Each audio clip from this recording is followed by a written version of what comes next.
In the mid-7th century BC, the Neo-Assyrian Empire stood as the most expansive and powerful civilization the world had ever witnessed.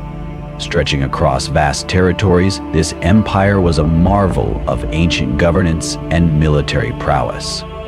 At its helm was a man whose name still echoes through history, Ashurbanipal. Known as a cunning strategist, a ruthless conqueror, and a patron of learning, Ashurbanipal's reign would define an era of remarkable achievements and brutal conquests.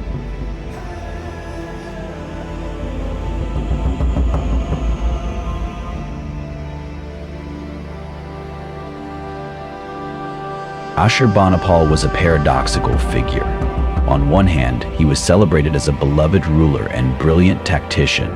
On the other, he was feared for his unrelenting cruelty towards enemies. His thirst for knowledge led to the creation of the legendary Royal Library of Ashurbanipal, hailed by modern historians as the most precious source of historical material in the world. Yet his insatiable ambition left a trail of destruction and suffering that shaped the fate of nations. To the most painted as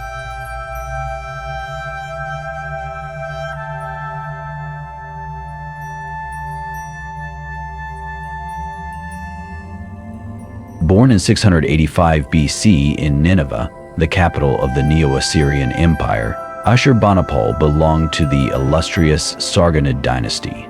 His lineage traced back to Sargon II, his great-grandfather, who had seized the Assyrian throne in 722 BC. Ashurbanipal's grandfather, Sennacherib, and his father Esarhaddon further cemented the dynasty's dominance, expanding Assyria into the largest empire the world had known.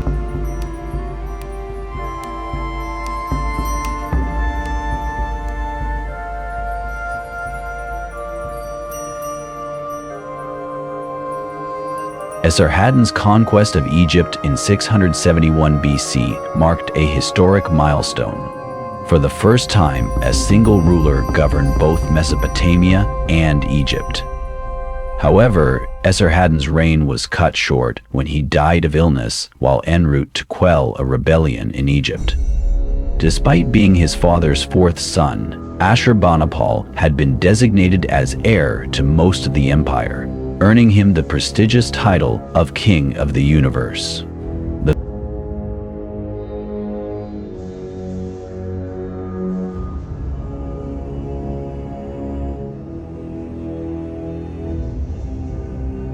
Ashurbanipal began his reign by addressing the rebellion in Egypt that had claimed his father's life.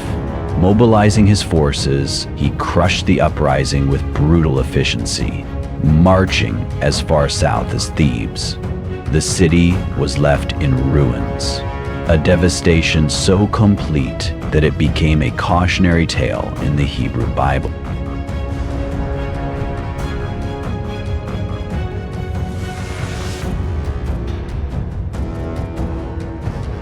By 665 BC, Egypt was once again under Assyrian control.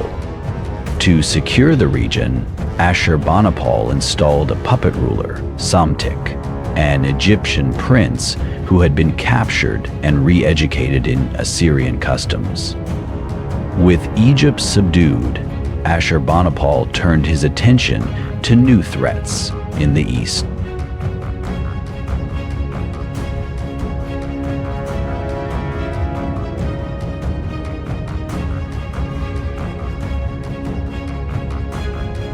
The kingdom of Elam, under King Ertak, had exploited Ashurbanipal's preoccupation in the west by launching an invasion of Babylonia in 665 BC. The Assyrians swiftly repelled the attack, and Ertak's sudden death left Elam vulnerable. However, the simmering tensions between Ashurbanipal and his brother Shamash-shum-ukin, king of Babylon, would soon escalate into a full-blown civil war.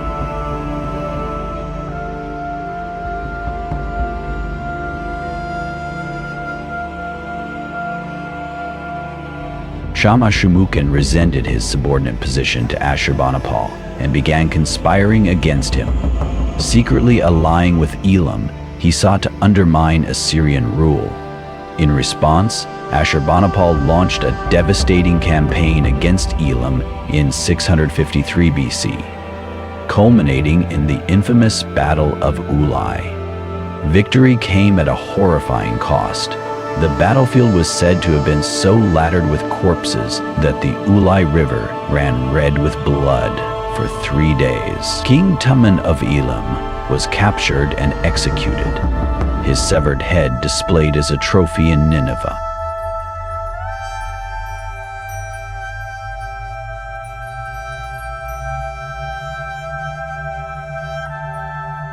The civil war with Shamash-shum-ukin reached its climax in 652 BC. Despite forging alliances with Assyria's enemies, Shamash-shum-ukin was outmatched. Assyrian forces laid siege to now Babylon, which fell in 648 BC. According to historical accounts, Shamash-shum-ukin and his family perished in the flames, either by their own hands or as victims of the attackers.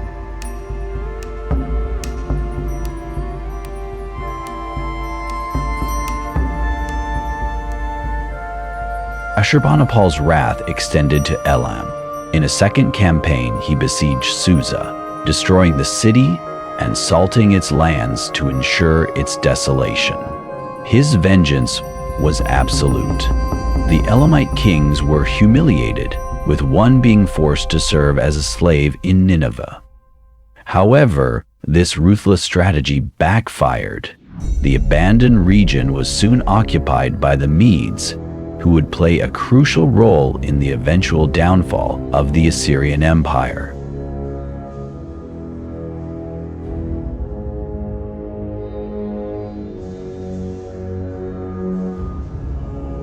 After decades of war, Ashurbanipal turned his focus to a more intellectual pursuit, the collection of knowledge. An avid scholar, Ashurbanipal established the Royal Library of Ashurbanipal in Nineveh, the world's first systematically organized library. He commanded scribes to gather texts from across the empire, including ancient Sumerian and Akkadian writings. Among the most significant works preserved was the Epic of Gilgamesh, which included a flood narrative predating the biblical story.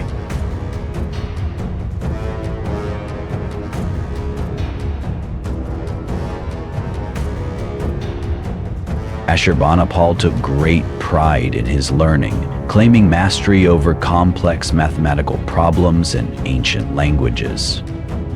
He believed his intelligence set him apart from all previous kings, boasting of his ability to decipher texts inscribed before the flood. His library, buried during the fall of Nineveh in 649 by British archaeologist Austen Henry Layard. Today, the preserved tablets reside in the British Museum, offering invaluable insights into ancient Mesopotamian civilization. End of section 1. Recording by Greg Foster.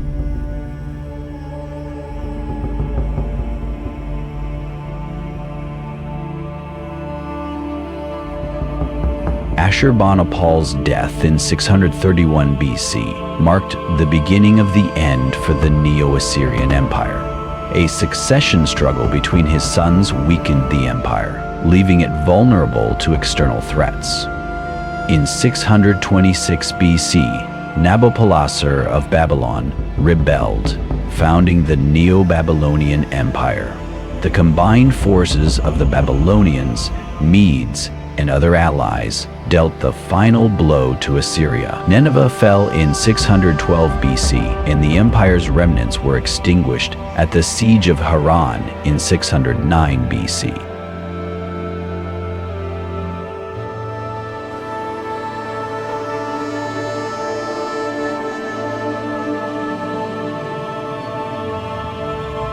Despite its eventual collapse, Ashurbanipal's reign remains a testament to the heights and horrors of human ambition.